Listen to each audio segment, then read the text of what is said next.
الحمد لله رب العالمين إن الحمد لله نحمده ونستعينه ونستغفره ونعوذ بالله من شرور أنفسنا وسيئات أعمالنا من يهده الله فلا مضل له ومن يضلل فلا هادي له وأشهد أن لا إله إلا الله وحده لا شريك له وأشهد أن محمدا عبده ورسوله فإن أصدق الحديث كتاب الله وخير الهدي هدي محمد صلى الله عليه وسلم وشر الأمور محدثاتها وكل محدثة بدعة وكل بدعة ضلالة وكل ضلالة في النار. أما بعد, toutes les louanges sont à Allah, nous le louons, nous sollicitons son aide, nous lui demandons le pardon pour nos péchés, nous cherchons protection auprès d'Allah contre les maux de nos âmes issus de nos actions. Celui qu'Allah guide, nul ne peut l'égarer, et celui qui l'égare, nul ne peut le guider. J'atteste que Allah est la seule divinité qui mérite l'adoration, et j'atteste que Muhammad sallallahu alayhi wa sallam est son serviteur et son messager. Ensuite, sachez que la plus véridique des paroles, c'est le livre d'Allah. La meilleure église, c'est celle de Muhammad sallallahu alayhi wa sallam. Les pires des choses sont celles qui sont nouvellement inventées. Toute chose nouvellement inventée est une innovation. Toute innovation est un égarement, et tout égarement conduit au feu de l'enfer, qu'Allah nous en préserve. Ceci étant dit, nous nous retrouvons encore une fois dans l'étude du sujet que nous avons débuté, le sujet la semaine dernière, relatif à ce qu'on appelle al-maslaha wal-mafsada, l'avantage et l'inconvénient, c'est-à-dire prendre en compte l'avantage et l'inconvénient dans la religion. La prise en compte de l'avantage et de l'inconvénient dans la religion, qui était dénommé mura'atul maslaha wal mafsada fi din, la prise en compte de l'avantage et de l'inconvénient dans la religion. Et pour résumer, nous avions vu ce qui était l'avantage al-maslaha et l'inconvénient al-mafsada dans la religion. Nous avons dit que de façon générale, le sens de al-maslaha revient à tout ce que Allah a légiféré, permis, autorisé. Tout ce qui est obligatoire, tout ce qui est sunnah, tout ce qui est permis, c'est ce qu'on appelle al-maslaha. Et al-mafsada, dans son sens général, ça revient à tout ce qui est interdit. Tout interdit est une mafsada. Également, tout ce qui est irréprouvable, c'est une mafsada. Et nous avons vu les différentes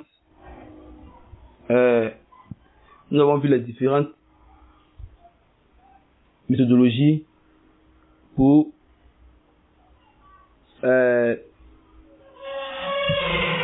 qui servent aux gens comme source pour dire qu'une action est une maslaha ou est une mafsada. Nous avons dit que chez les gens de la sunna, une maslaha vient du livre d'Allah. Ce qu'Allah nous a dit dans son livre comme étant légiféré, c'est ce qu'est maslaha. Et ce qu'Allah nous a interdit dans son livre, ainsi que dans la sunna de son messager, c'est ce qui est considéré comme étant une mafsada. Alors que chez les Mu'tazila, la maslaha, c'est ce qui est acceptable dans le raisonnement.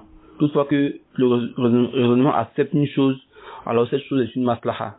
Toutefois que le raisonnement refuse une chose, alors cette chose est une mafsada. Et nous avons dit que cette parole-là, elle est fausse. Car les gens, leur raisonnement diffère. Alors, si la maslaha devait être prise en compte par le raisonnement, les raisonnements sont différents. Alors, la maslaha allait être différente d'une personne à une autre. Et ceci, même la raison même ne peut l'accepter, à plus forte raison, la charia. Également, chez al-asha'ira, et pour eux, al-maslaha wal-mafsada, c'est binisbati wal-idofa. Une action est une maslaha ou est une mafsada. On tient compte de qui a posé l'action ou ce pourquoi l'action a été posée. Et pour eux, les actions à la base, dans leur essence, il n'y a pas de maslaha ni de mafsada là-dedans. C'est-à-dire rien n'est bon, rien n'est mauvais dans les actions à la base. Mais c'est les serviteurs eux-mêmes qui rendent les actions bonnes ou mauvaises. Celui qui ment pour un bon but, c'est une maslaha. Celui qui fornique avec une bonne intention, c'est une maslaha.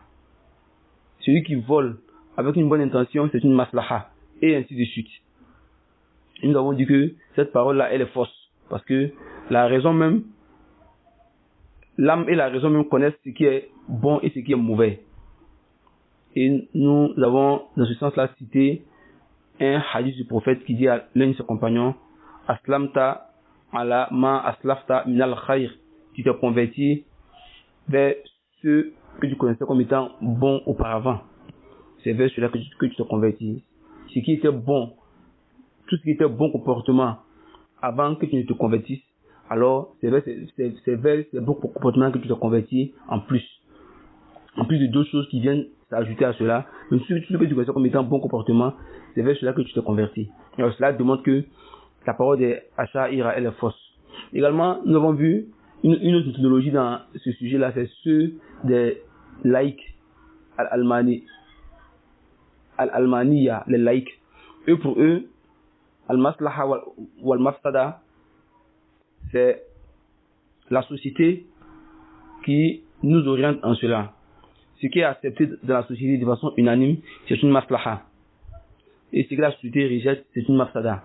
Alors, si la société se met d'accord pour dire aujourd'hui que le vol n'est pas bon, alors le vol est une mafsada. Mais si demain, de façon unanime, nous mettons d'accord pour dire que le vol est bon, le vol devient une maslaha dans ce cas. Si la société voit que la fornication, c'est une bonne chose, ça devient une maslaha. Demain, s'ils voient que c'est pas bon, ça devient une mafsada. Si la société voit que le mariage met les membres de la communauté en retard, alors le mariage devient une mafsada. Le jour où ils verront les avantages du mariage, ça deviendra une maslaha pour eux. Alors tout ceci, c'était des voies qui étaient des voies d'égarement dans ce sujet-là, comme nous l'avons vu la semaine dernière. Et nous avons dit que, en résumé, la maslaha, c'est ce qu'Allah a rendu maslaha. Et la mafsada, c'est ce qu'Allah a rendu mafsada. Et nous avions cité un vers de l'imam As-Sa'di ainsi que son explication. Si vous vous souvenez, nous avions cité un vers de l'imam As-Sa'di lorsqu'il dit Ad-dinu mabniyun ala al-masalih fi jalbiha wa ad-dar'i lil qaba'ih. La religion est entièrement bâtie sur le fait d'obtenir les maslahas et de rejeter les mafsada.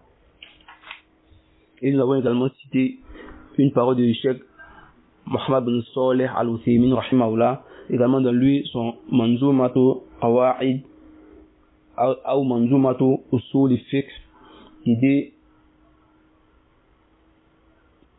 Kullu amrin nafi'in faqad shara'ahu, et tout ce qui est bien, la charia l'a déjà légiféré. Wa kullu ma yadurruna faqad mana'ahu, et tout ce qui est nuisible, la charia l'a déjà rejeté. Pour démontrer que c'est la charia qui a légiféré tout ce qui est bon. Donc tout ce qui est bon, c'est tout se trouve dans la charia. Et tout ce qui est mauvais, qui est mafsada, la charia l'a déjà rejeté. Donc c'est que nous devons également rejeter. Et nous avons dit que dans la définition générale de la maslaha et la mafsada, l'accusation de ceux-là qui nous ont accusés de ne pas tenir compte de la maslaha dans notre dawa, nous avons dit que c'est une parole fausse et c'est un mensonge contre nous, à moins qu'ils aient des arguments qui peuvent le démontrer, alors qu'ils le démontrent. Parce que le fait de dire cela, ça signifierait que dans notre dawa, nous n'appelons pas les gens au tawhid, nous n'appelons pas les gens à la sunna, plutôt nous appelons les gens au shirk et à la bid'a, si nous tenons compte de la maslaha dans son sens général. Nous avons dit que la maslaha et la mafsada, elle a un sens général et un sens particulier. Nous avions cité, nous avons paraphrasé, disons, une parole de Cheikh Al-Uthaymin pour démontrer cela. Alors aujourd'hui, nous allons commencer notre cours d'aujourd'hui par citer cette parole-là, par la lire et la traduire, et ensuite nous allons rentrer dans notre sujet.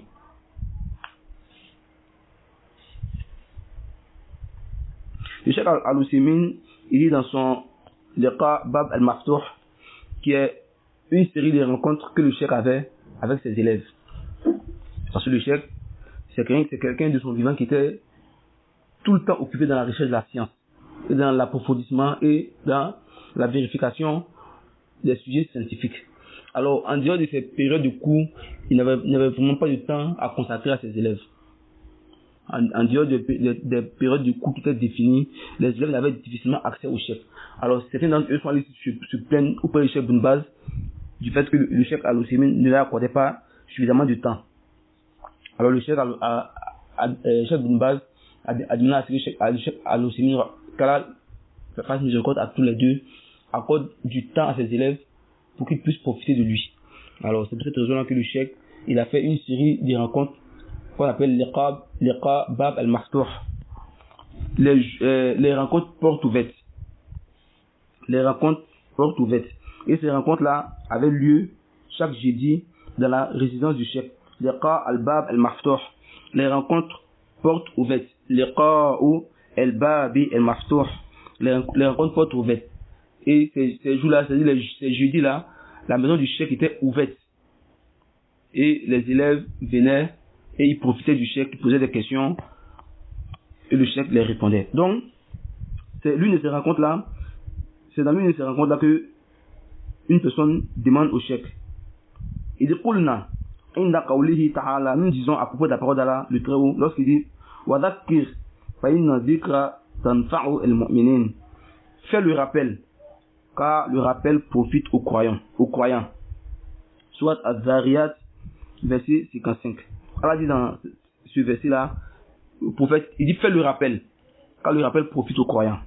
Il dit, le lève dit, nous disons à propos de ce verset-là, wujuba tafkiri ala kulli hal. Nous disons que ce verset-là est un argument qui démontre que le rappel est une obligation en toute situation, car il est profitable. Mais qu'est-ce qu'on doit dire à Cheikh fi qawlihi ta'ala à propos de la parole d'Allah du Très-Haut lorsqu'elle a dit Fadakir in nafa'ati zikra, Suratul A'la, verset 9. Allah dit dans ce verset-là, fais le rappel lorsque le rappel est profitable.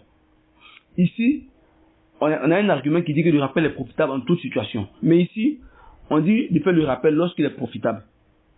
Alors, comment devons-nous associer ces deux versets? Voici le sens de la question. Et le chef qui répond, il dit Hada khasun. Il dit ceci est spécifique. C'est-à-dire le premier verset, lorsqu'elle a dit Wadakir fa inna dhikra tanfa'u al-mu'minin, ceci ça a un sens général. De façon générale, le rappel il est profitable aux croyants. Mais Hada khasun. Mais ici là, c'est restreint, c'est spécifique. Fa hunaka tazkirun tudhakiru shakhsan mu'ayyanan. Ici, c'est un rappel, le verset, il a un but spécifique. Parfois, tu peux faire des rappels. Tu peux rappeler une personne spécifique. Tu peux lui faire le rappel. Tu peux faire le rappel à une personne spécifique.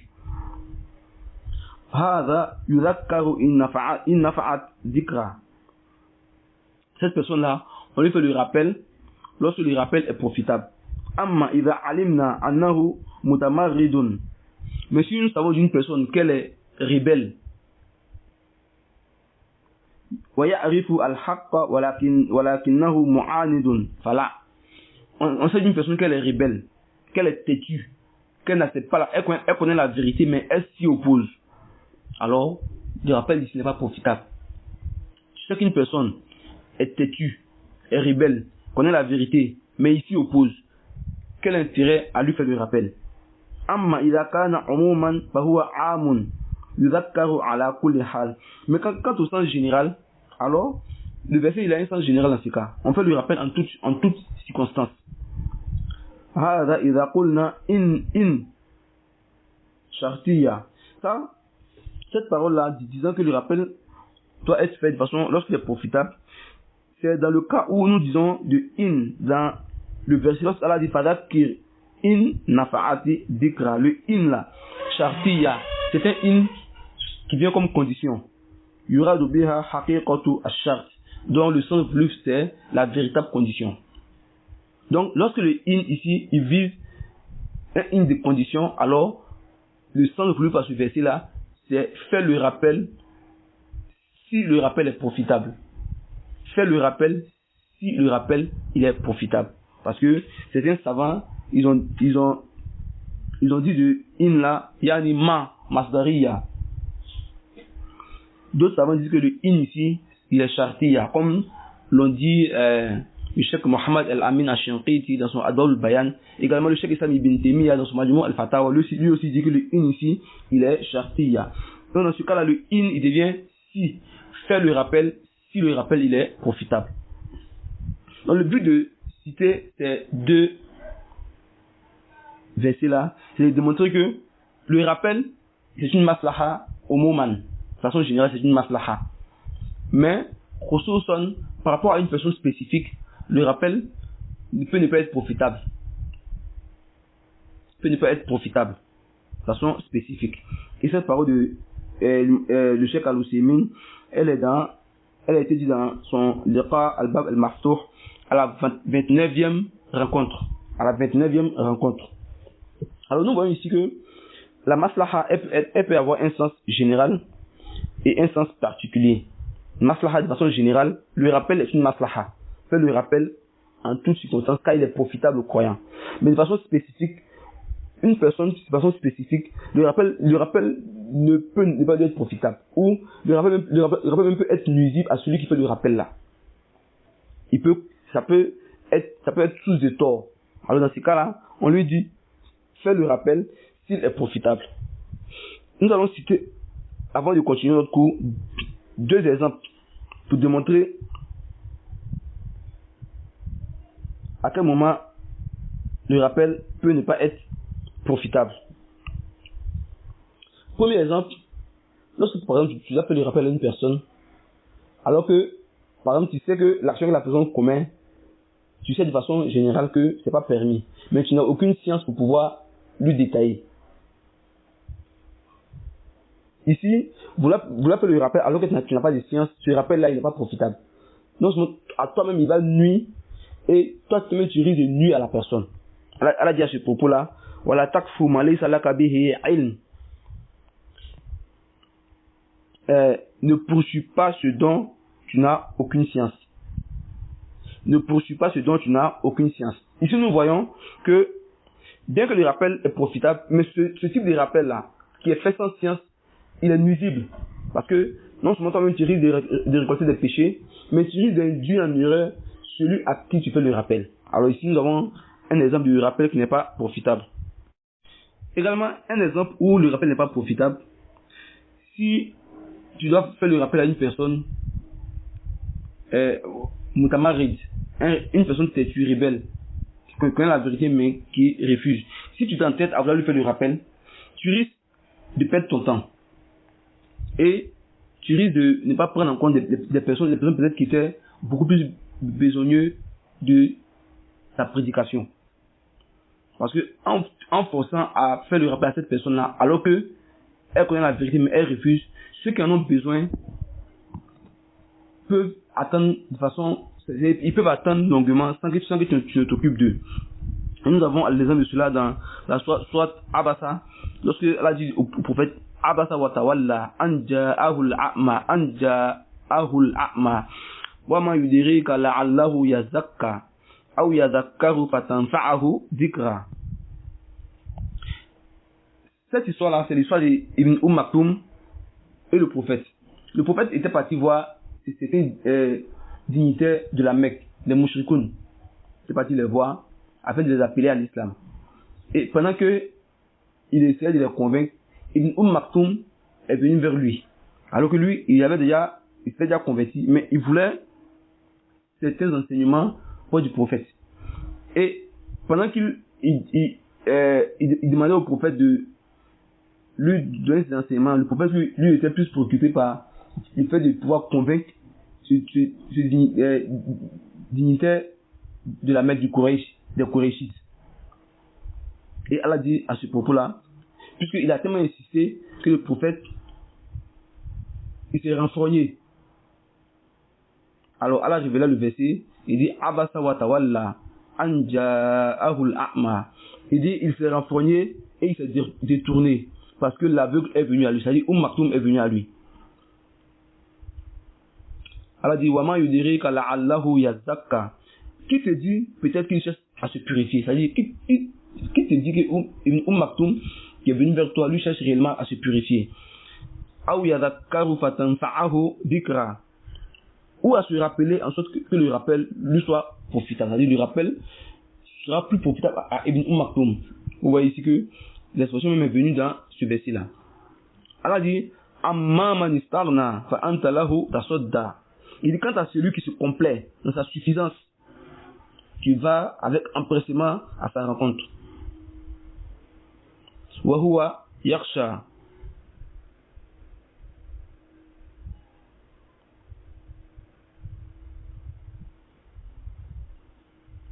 Fa anta anhu talaha. Tu vas avec empressement à sa rencontre. Or, peu t'importe qu'il se purifie, qu'il ne se purifie pas. Quant à celui qui vient à toi avec empressement, tout en ayant crainte, alors tu ne t'en soucies pas. Vous voyez? Donc ça rentre dans notre explication. Ibn Maktoum, qui cherchait à se purifier, le prophète était plutôt intéressé par le dignitaire de Quraysh. Allah a révélé le verset pour blâmer le prophète à ce propos. Donc ça démontre que parfois, certains rappels ne sont pas profitables. Donc c'était la petite parenthèse pour démontrer la maslaha de façon générale et de façon spécifique, l'argument qui démontre cela, pour ne pas qu'on dise que nous avons dit des choses sans argumenter. Ceci étant dit, nous entrons maintenant dans notre explication. Alors aujourd'hui, nous allons voir la maslaha de façon spécifique, comme nous l'avons déjà commencé. Mais avant de rentrer, nous allons lire une parole du cheikh Sa'ad bin Nasir al-Shatri, que nous avons lu la semaine dernière dans le Manzouma Qawaid al-Fiqhiyya du cheikh al-Sa'adi. Alors, le cheikh Sa'ad bin Nasir al-Shatri, il nous dit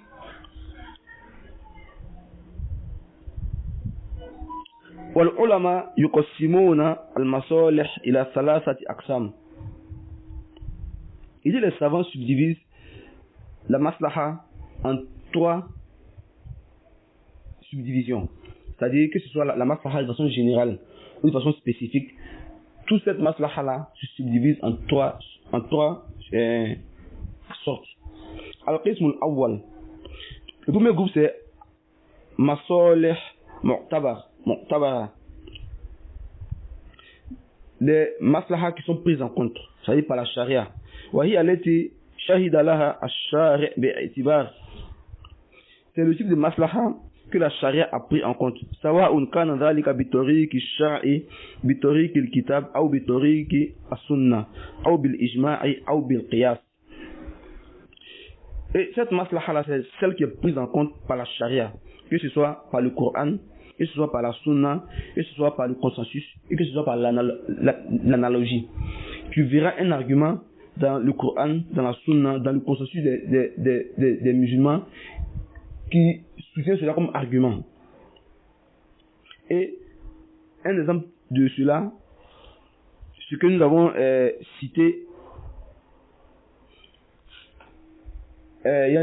tout de suite, le rappel. Le rappel, il est cité dans le Coran. Il est dit même qu'il est profitable. Donc c'est une maslaha mu'tabara. Parce que la charia prend en compte cela. La charia même qui nous dit que c'est une maslaha. Donc ça s'appelle mu'tabara. Le second type c'est masalih mulghat. Masalihu mulghatun. Masalihu mulghatun. C'est la maslaha qui est rejetée. Et وهي المصادمة للنص الشرعي. Et c'est cette maslaha là qui n'est pas prise en compte par les textes religieux. Il n'y a pas de textes religieux qui démontrent cela. C'est-à-dire, ce sont les gens qui ont dit que c'est une maslaha. Mais en réalité il n'y a pas d'argument qui démontre cela. Et rentre dans al-masalih al-mulghat, les masalih des Mu'tazila, ceux des Asha'ira et ceux des gens d'innovation et de l'égarement. Toutefois qu'ils vont dire maslaha, c'est masalih al-mulghat, al-masalih al-mulghat. Parce que eux, comme vous l'avez vu dans notre cours précédent, pour eux, la maslaha, ça vient du raisonnement.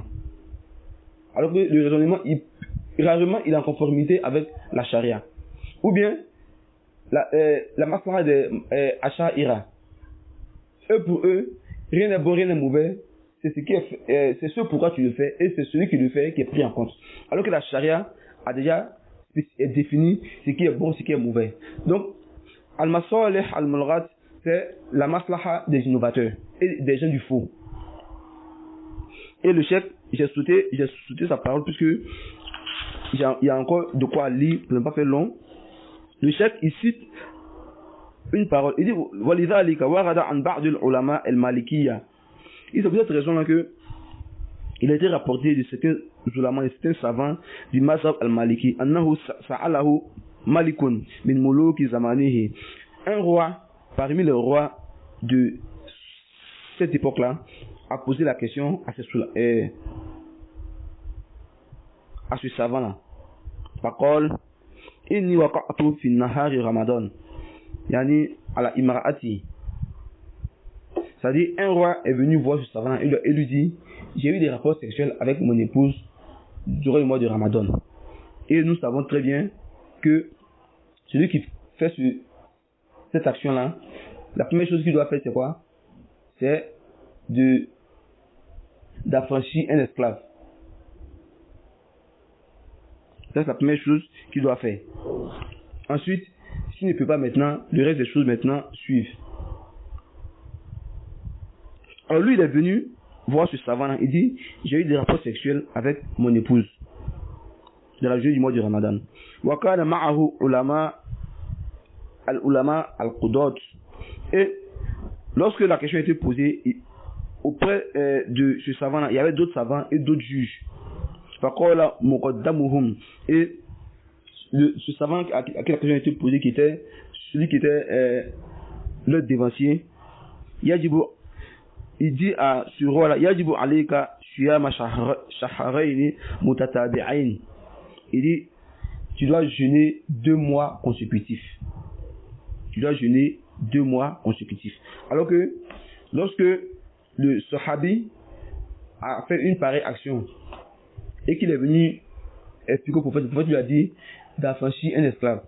L'homme a dit, je ne peux pas le faire. Le prophète lui a dit, jeûne 2 mois consécutifs. Il dit, je ne peux pas le faire. Le prophète lui a dit, nourris 60 pauvres. Donc voici comment est-ce que cela se fait de façon échelonnée. L'affranchissement de l'esclave, le jeûne de 2 mois consécutifs ou le fait de nourrir 60 pauvres. Mais celui-là, ils sont venus poser la question, automatiquement il dit au roi, jeûne 2 mois consécutifs. Falamma adu qulu lahu. Lorsqu'ils sont partis, alors ses compères, les autres savants qui étaient présents, lui ont dit, inna shari'ata ja'at bil itqi li qawli nabi a'ti rakba. Ils ont dit à ce savant-là, la charia est venue avec le fait d'affranchir l'esclave en premier. Comme cela est venu dans la parole du prophète disant aux compagnons d'affranchir un esclave. Faqal. Alors, le savant là, il répond à ses compères, il dit, Arriqabu indahu kathir. Il dit, celui-ci, il a beaucoup d'esclaves. فإذا لم نوجب عنده إلا إعتاق رقبة لما ارتجع عن وطئه في النهار رمضان. Il dit, celui-là, il a beaucoup d'esclaves. Si nous lui imposons uniquement que d'affranchir les esclaves, alors il ne cessera jamais d'avoir des rapports sexuels avec sa femme dans la journée du mois de Ramadan. Masalan, s'il a 60 esclaves, alors lui, il est capable de pouvoir avoir des rapports avec sa femme chaque jour du mois de Ramadan, puisqu'il peut, dans les 60 esclaves, il peut au moins libérer 30. Alors, si on lui dit de libérer, d'affranchir les esclaves seulement, alors cela ne va pas l'empêcher de faire ce qui est interdit. Voici ce qu'il a donné comme réponse. Et les savants lui ont dit qu'ils n'étaient pas d'accord avec sa parole. Et le chef Saad bin Nasr al-Shatri, il dit, il dit ce juge-là, il a pensé que son action était une maslaha. لكن هذه مصلحة ملغاة. هذه مصلحة ملغاة. Mais en réalité, cette maslaha qu'il a pensé là, c'est une mulghat, c'est quelque chose qui est rejeté. La charia l'a rejeté.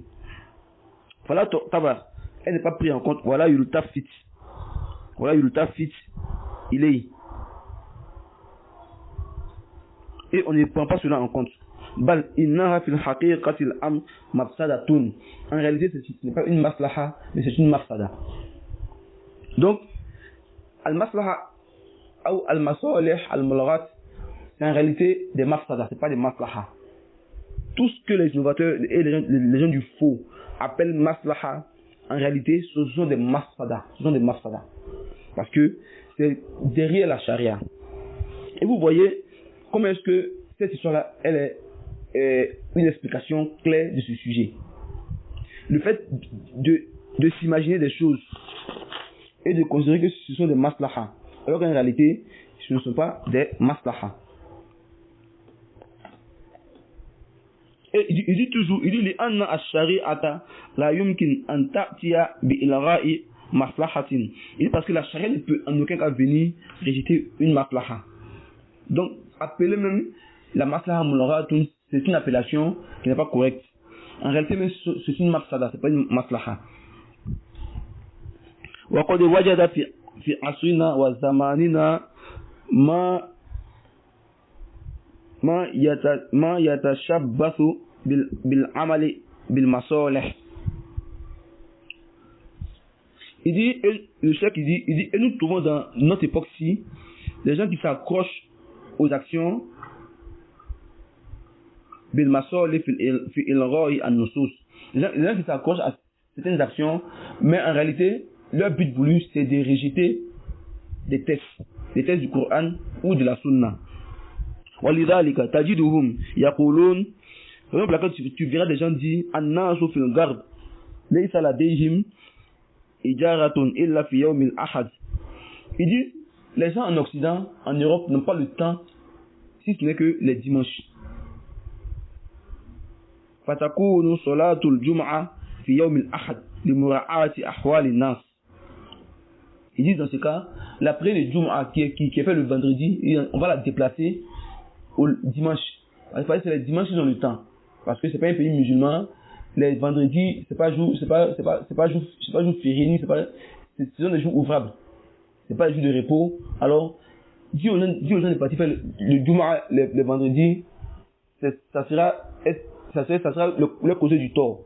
Alors, on fait quoi? On leur dit de laisser le vendredi et de déplacer le Jumu'ah pour le mettre le dimanche. Le cheikh dit, il dit fahadhi al-maslaha mulghatun. Et ceci c'est une maslaha mulghat, c'est une mafsada. C'est une mafsada. Donc, voici le second type de maslaha. On appelle mulghatun. En réalité, c'est une mafsada, c'est pas une maslaha. Donc, ce qui démontre que vous devez toujours faire attention lorsque des gens disent maslaha, maslaha. Parce que c'est un piège des innovateurs et des gens du faux pour masquer leur faux. Pour masquer leur faux. Vous voyez? Le vendredi qui est le jour de la prière, eux, ils veulent le déplacer le dimanche. Parce que c'est ce qu'est la maslaha des gens en Occident. Mais cela est en contradiction avec le Coran. En contradiction avec la Sunna. Alors c'est une mafsada. Toutefois, que vous verrez des gens parler de maslaha, alors que ce qu'ils défendent là s'oppose au Coran et à la Sunna, c'est une maslaha mulghatun. En réalité, c'est une mafsada. C'est une mafsada, en réalité. Le troisième type, an-naw'u as-salif masalihu mursalatun. C'est ce qu'on appelle masalih mursala. C'est-à-dire la maslaha qui est parvenue, qui n'a pas son fondement dans la charia, mais qui est parvenu. Et le cheikh dit وَهِيَ الَّتِي لَمْ يَأْتِ بِهَا نَصٌّ لَا بِإِلْغَائِهَا وَلَا بِإِعْتِبَارِهَا. C'est le type de maslaha dont il n'y a pas de test avec lequel il est venu. Il n'y a pas de test qui le soutient. Il n'y a pas de test qui le rejette, ni de test qui le soutient comme argument. C'est ce qu'on appelle mursala. Il est parvenu parce qu'il n'a pas de fondement.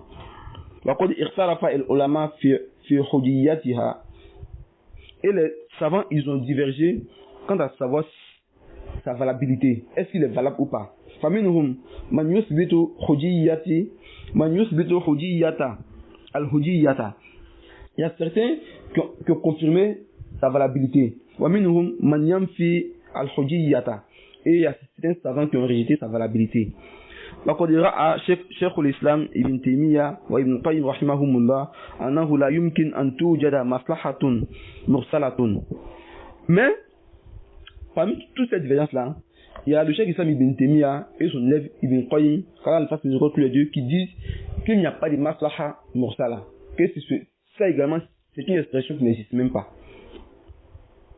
Et ils disent quoi? Bal al-masalihu jami'u masalihu mu'tabara. Ils disent toutes les maslahas sont imma mulghat ou imma mu'tabara. Mais mursala, ça n'existe pas. Puisque nous avons dit que mulghat, ce sont c'est arrêter même, c'est pas une maslaha, mais c'est une mafsada. Donc, là, on le met comme si c'était une mafsada.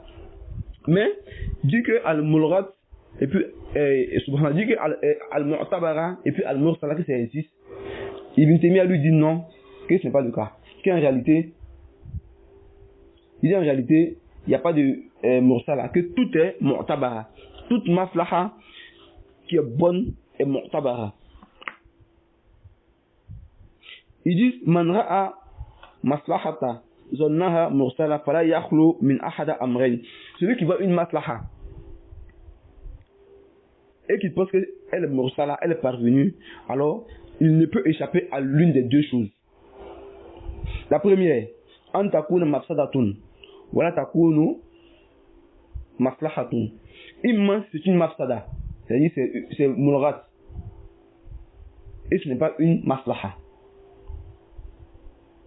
Ça c'est la première chose. La seconde chose, an yadulla alayha nafsun min ash-shari' khafiya ala dhalika al-faqih. Imma c'est une maslaha mu'tabara, mais dont l'argument est venu dans un texte. Et ce savant qui l'a qualifié de mursala, cet argument-là lui a échappé. Et le cheikh il dit ففي هذا القول قوة وفيه إثبات لكمال الشريعة ولشمولها. Il dit dans cette parole-là, le cheikh Saad bin Nasr al-Shatri, il dit cette parole-là, elle est forte. Et cette parole-là, elle démontre la perfection de la charia et sa globalité. وَالنَّاظِرُ فِي النُّصُوصِ الشَّرْعِيَّةِ يَجِدُهَا شَامِلَةً. Et celui qui observe bien les textes de la charia verra que les textes sont globales, ils renferment toutes choses et parfait.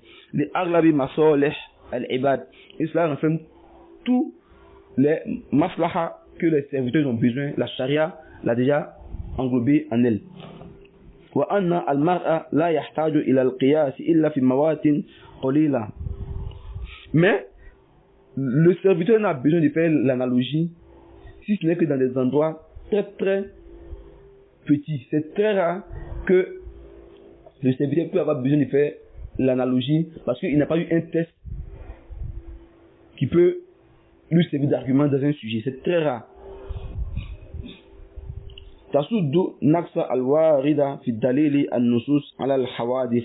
Et ces endroits où il fait l'analogie qui sont très rares là viennent fermer la défaillance des textes qui doivent servir d'argument par rapport à ce sujet là. C'est-à-dire c'est très rare que tu vas voir que dans un sujet bien donné il n'y a pas d'argument provenant immédiatement du Coran, immédiatement de la Sunna, de sorte à ce que le serviteur va avoir besoin de faire l'analogie avec d'autres textes pour pouvoir argumenter. C'est très rare. Et c'est quelques endroits même où cela se fait viennent compléter le manquement où les textes ne sont pas présents. Et c'est-à-dire ça va même dire même que il n'y a pas de kias, il n'y a pas de ijma tant qu'en réalité il n'y a pas un texte qui le soutient. Mais c'est la faiblesse de la science des gens qui fait que ils n'arrivent pas à déceler ces arguments. Et ce qui démontre cela, c'est la parole d'Allah lorsqu'il dit Man faratna fil kitab min shay. Allah dit qu'il n'a oublié aucune chose dans le livre. Il n'a omis aucune chose dans le livre. Également, Allah dit Al-yawm akmaltu lakum dinakum وَأَتْمَمْتُ عَلَيْكُمْ نِعْمَتِي وَرَضِيتُ لَكُمُ الْإِسْلَامَ دِينًا. Allah dit qu'aujourd'hui il a parachevé pour nous notre religion et il a parfait sur nous son bienfait. Alors l'islam est parfait. L'islam étant parfait, tout est dans l'islam. Ça démontre que ceux qui disent que Al-Masalih Mursalat n'existe pas, que la parole elle est faute. Parce que Allah nous dit qu'il n'a omis aucune chose. Il n'a omis aucune chose. Donc, en réalité, il n'y a pas de Masalih Mursalat en réalité. Comme l'a dit le Cheikh Islam Ibn Taymiyyah et Ibn Qayyim. Et il n'y a pas de Masalih Mursalat, il n'y en a pas. Ce sont des mafsada. Donc, ceux qui parlent de Maslaha Mursala, imma, c'est une mafsada, imma, c'est une Maslaha Mu'tabara, mais dont l'argument a échappé aux savants qui le qualifient de Maslaha Mursala. Donc, c'est sur le sujet. En résumé,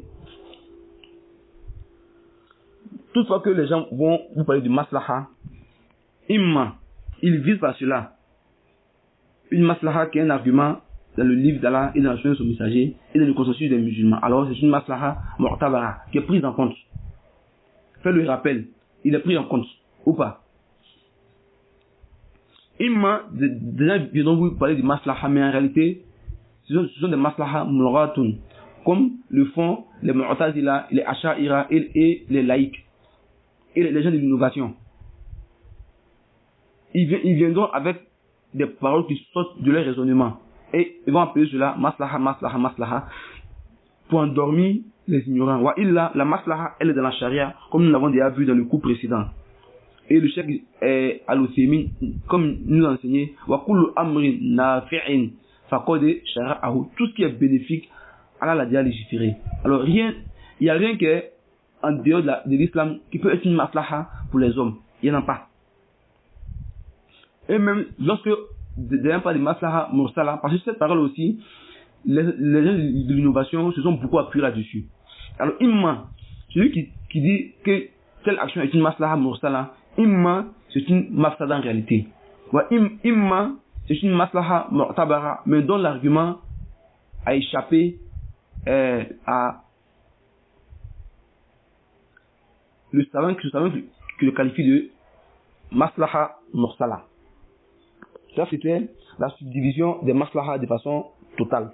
Toutes les maslaha rentrent, toutefois que les gens utilisent le terme maslaha, cette appellation, ça rentre dans ces trois catégories que j'ai citées là. Imma, c'est mu'tabara, et ça, c'est ce que les gens de la sunna, ils sont dessus. Imma, c'est mulghat, ça, c'est ceux des gens de l'innovation. Imma, c'est mursala. Et mursala, imma, c'est une mafsada en réalité, que les gens de l'innovation, ils veulent tromper les gens. Imma, c'est une maslaha mu'tabara, mais dont l'argument est subtil. Ça, c'était le second point que nous avons vu dans notre assise d'aujourd'hui. Alors, retenez très bien cela. Lorsque des gens vous parleront de maslaha dans un sujet, ne vous empressez pas, mais cherchez à savoir quel est leur argument. S'ils ont un argument qui démontre cette maslaha là, alors c'est une maslaha mu'tabara qui est prise en compte chez les gens de la sunna. Mais si ils sortent du cadre de la charia, ils rejettent le Coran, la sunna pour cette maslaha là, alors sachez que c'est une maslaha mulghat, elle n'est pas prise en compte. Également, si ils vous disent que c'est une maslaha mursala, imma, ils veulent cacher le fait que c'est une mafsada. Imma, c'est réellement une maslaha, mais l'argument c'est caché au savant qui a dit que c'est une maslaha mursala. Wa illa, toutes les maslaha sont mu'tabara chez les gens de la sunna. Wa illa, ce sont des mafsada. Ça également, c'était le second point, c'est son résumé. Le troisième point maintenant, c'est de façon spécifique la maslaha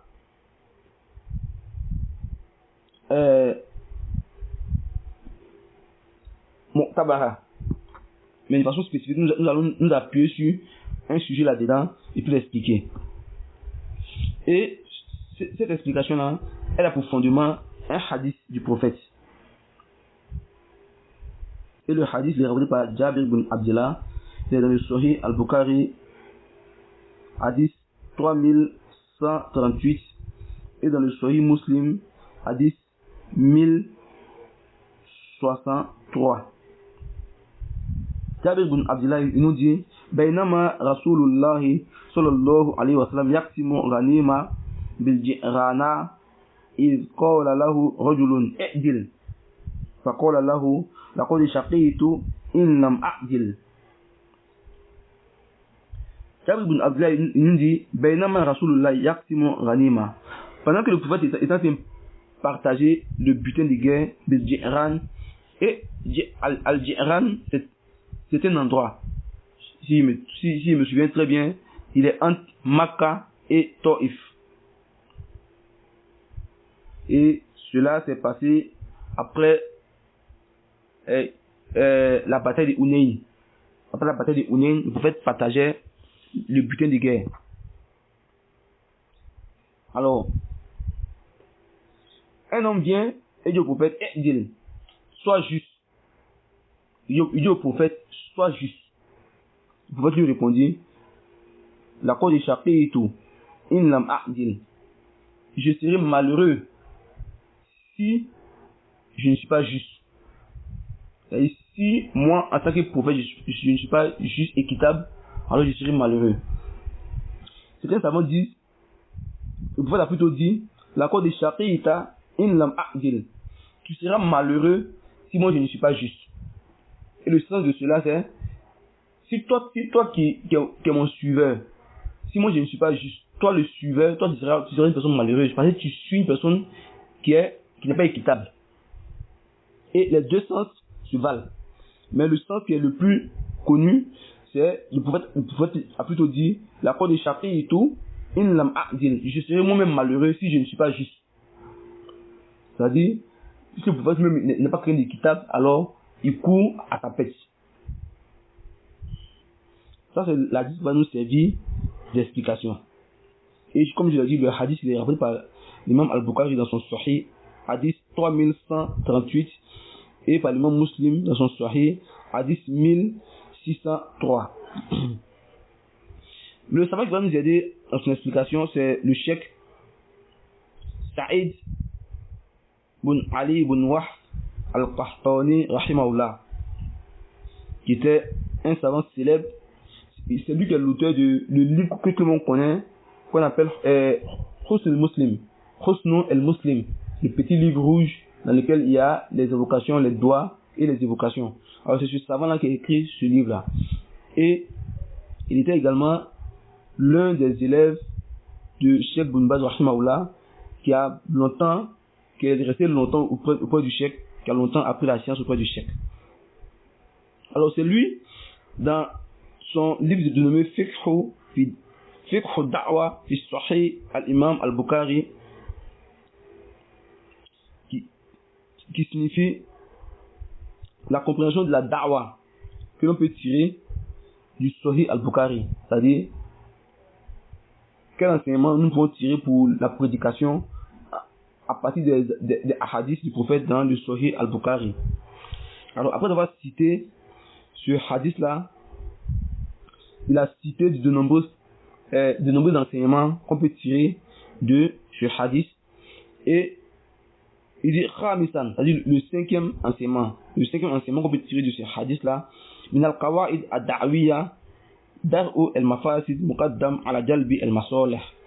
Il dit de ce hadith-là, on tire comme enseignement, comme principe de prédication de da'wa, le fait que rejeter le mal prévaut, c'est-à-dire devance à la jalbi al-masalih, le fait de rechercher des avantages, rejeter tout ce qui est inconvénient, tout ce qui est mal, devance le fait de chercher à obtenir des avantages. Et il dit on tire de ce hadith-là ce principe de la prédication.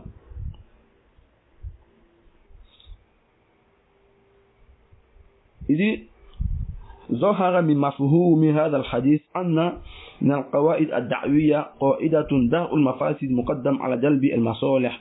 Il apparaît de la compréhension que nous pouvons avoir de ce hadith-là que le fait de rejeter le mal, les inconvénients, devance le fait de chercher à obtenir des avantages. دل على ذلك أن هذا الرجل الذي قال للنبي اعدل Parce que cette personne qui a dit au prophète, soit juste, soit équitable, il méritait la peine de mort. Lakin afa an-nabiyyu anhu dar'an lil mafasid. Mais le prophète l'a pardonné afin de rejeter un mal beaucoup plus grand. Wa mimma yu'akkidu dhalika riwayatul hadith 'inda al-imam Muslim. Et ce qui demande cela, c'est l'une des versions de ce hadith là qui est dans le Sahih de l'imam Muslim.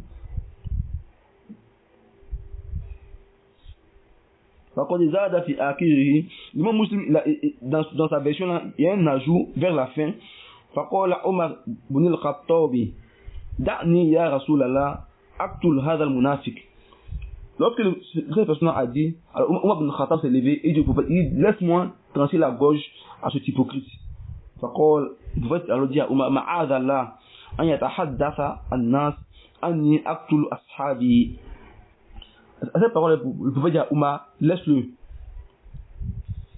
pour ne pas que les gens disent que moi je tue mes compagnons. Parce que ceux qui ne savent pas que ce type est un hypocrite diront que Mohammed est en train de tuer ses propres compagnons. Alors, qu'est-ce qui peut nous amener nous-mêmes à nous convertir? Sachant que si nous nous convertissons, nous pourrons nous-mêmes un jour être tués par lui. Vous pouvez dire à Omar, laisse-le.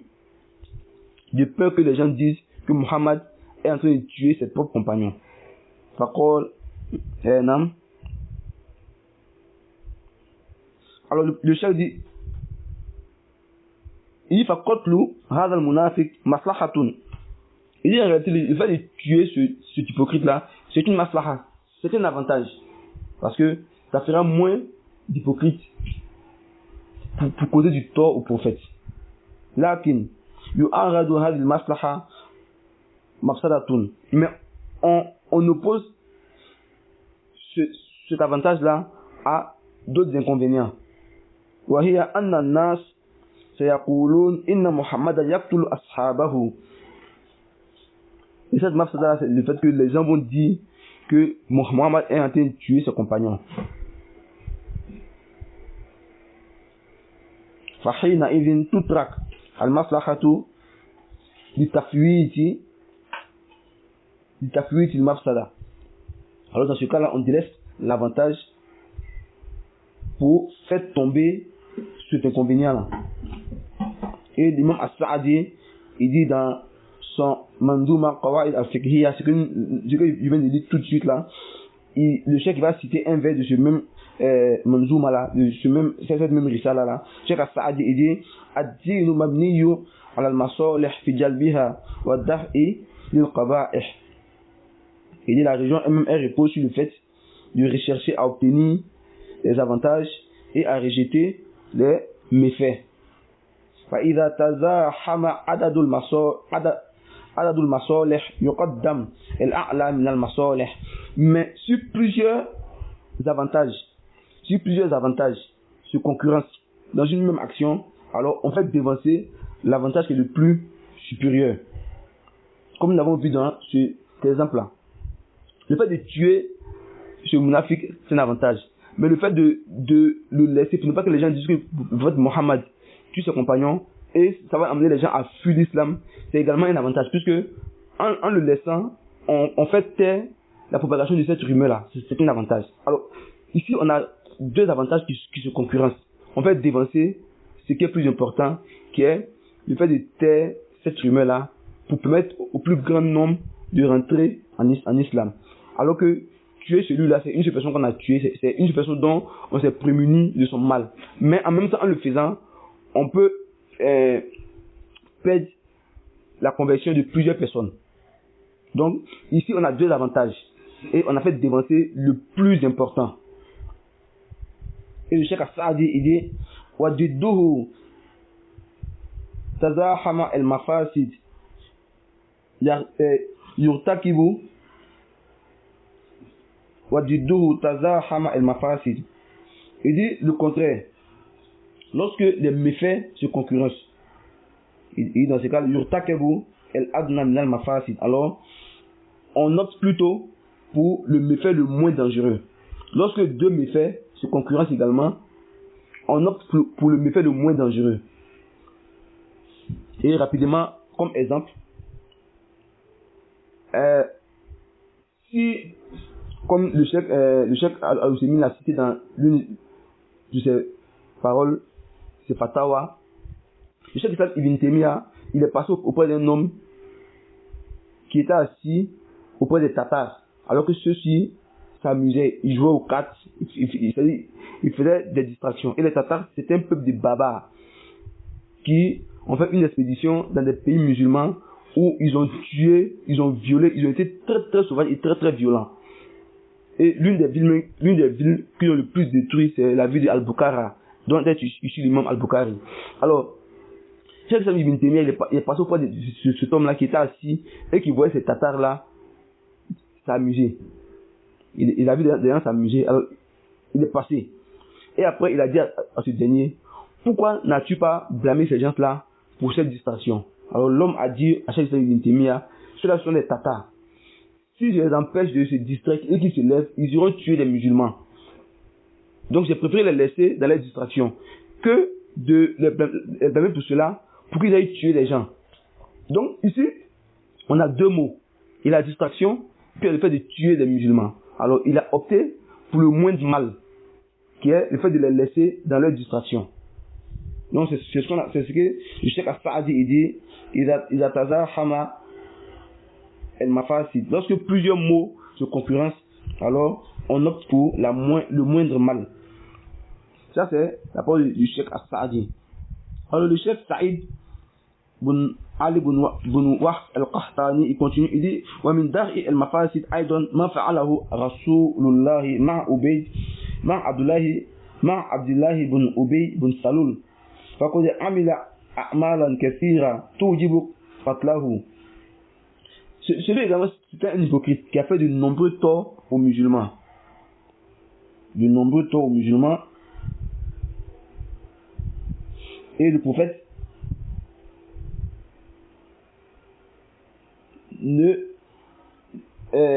n'a pas réagi. Et ces actions-là méritaient également qu'il soit exécuté. Omar dit à son peuple, Ya Rasulallah, da'ni adrib kunka hadha al-munafiq. Laisse-moi trancher la gorge de cet hypocrite-là. Vous pouvez dire à Omar, da'hu. La yatahaddathu an-nas anna Muhammadan yaqtulu ashabahu. Que les gens ne disent pas que Muhammad tue ses compagnons. Parce que les mushrikoun n'arrivaient pas à faire des distinctions entre les musulmans et les hypocrites. Dans un premier temps. Pour eux, tous ceux qui étaient autour du prophète Muhammad étaient ses compagnons. Alors le voir tuer d'autres de ses compagnons, ceux qui avaient le cœur peut-être enclin à se convertir, mais qui étaient encore faibles dans leur compréhension, pouvaient fuir de l'islam à cause de cela. Vous pouvez dire, Omar, laisse-le. Pour ne pas qu'on dise que Muhammad tue ses compagnons. Le cheikh également ici encore d'autres hadiths. Et à la fin il dit وَهَذَا يُوَدِّحُ لِدَاعِيَ أَنَّ الْمَصَالِحِ إِذَا تَعَارَضَتْ قُدِّمَ الْأَعْلَى مِنْهَا. Il dit, tous ces arguments nous démontrent que, de façon claire, que lorsque plusieurs maslahas se concurrencent dans une action, alors on fait dévancer la plus importante. وَإِذَا تَعَارَضَتْ مَصْلَحَةٌ وَمَفْسَدَةٌ تُرِكَتْ الْمَصْلَحَةَ بِالدَّفْعِ الْمَفْسَدَةِ. Il dit, mais lorsque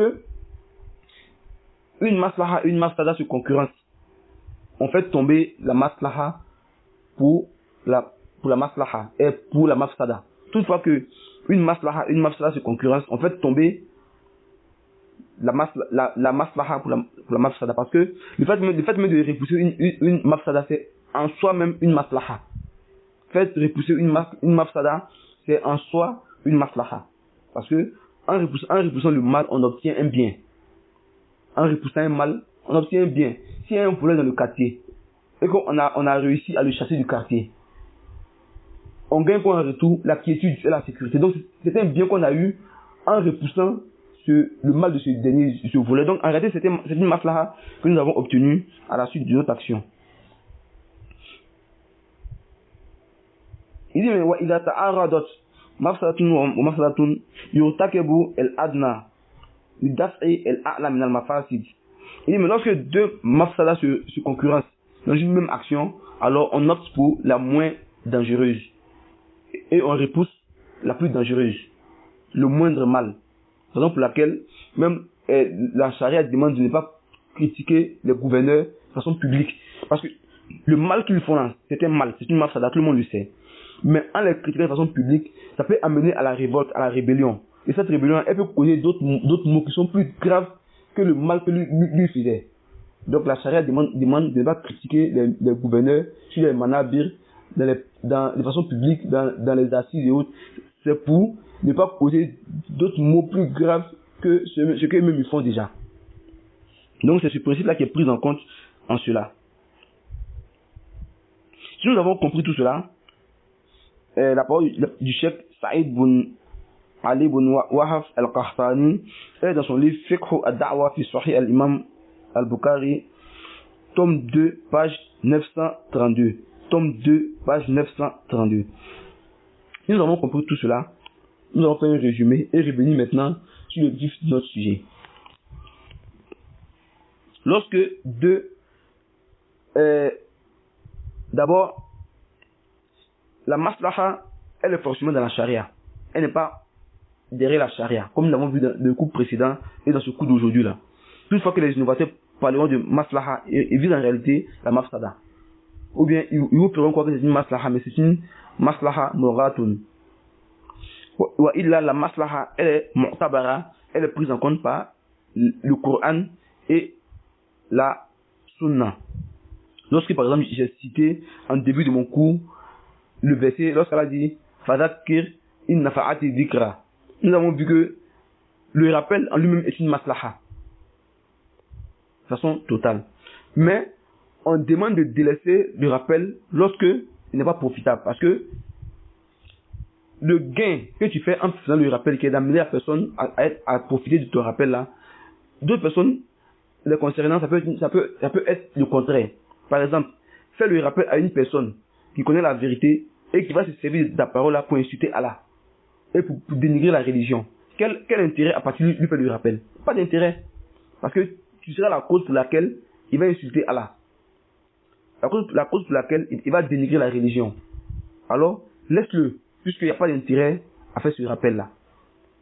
Ou bien, perds ton temps à faire le rappel à une seule et même personne, alors qu'elle-même sait que ce qu'elle fait là n'est pas permis. Alors, dans ce cas-là, sa personne n'est pas profitable. Donc, la maslaha, elle est toujours dans la charia. Parce que c'est Allah qui nous dit, il n'a pas zikra, si c'est profitable. Alors, nous ne savons pas ce verset-là que ce n'est pas tous les rappels qui sont profitables. Alors, nous savons également à quel moment on fait le rappel et à quel moment on ne peut pas faire le rappel. Nous avons compris cela. Nous savons également que une action, bien qu'étant une maslaha, on peut la délaisser, craignant qu'en la faisant, on peut être cause pour amener une mafsada encore plus grande. Alors on délaisse la maslaha, pas parce que c'est interdit, mais on craint d'être cause d'un autre trouble. Il a l'action en lui-même, c'est une maslaha. En d'autres circonstances, on pourra le faire, mais à cet instant-là, c'est le fait de résister la mafsada qui prime. Ou bien, lorsque nous sommes face à deux maslahas, on prend la maslaha qui est la plus importante.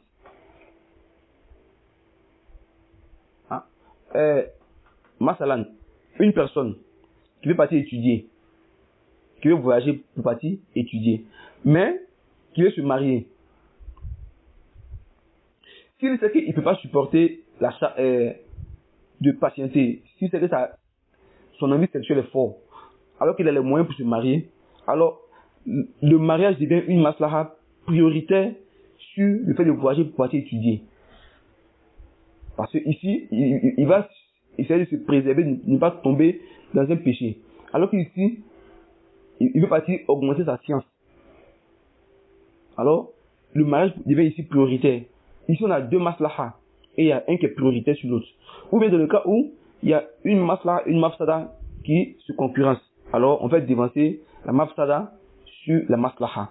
Ou dans le cas où il y a deux mafsada qui se concurrencent, alors on choisit le moindre, le plus petit des mots par rapport au plus grand.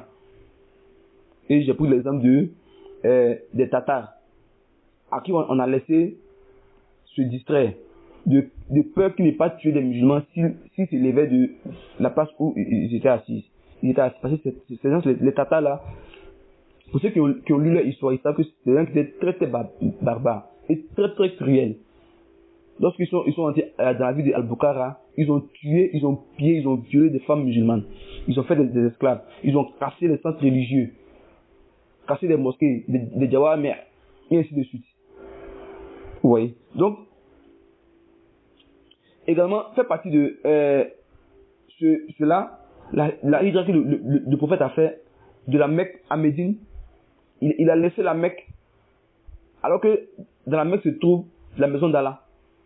Mais il est parti avec ses compagnons pour préserver leur foi. Ils sont partis à Médine.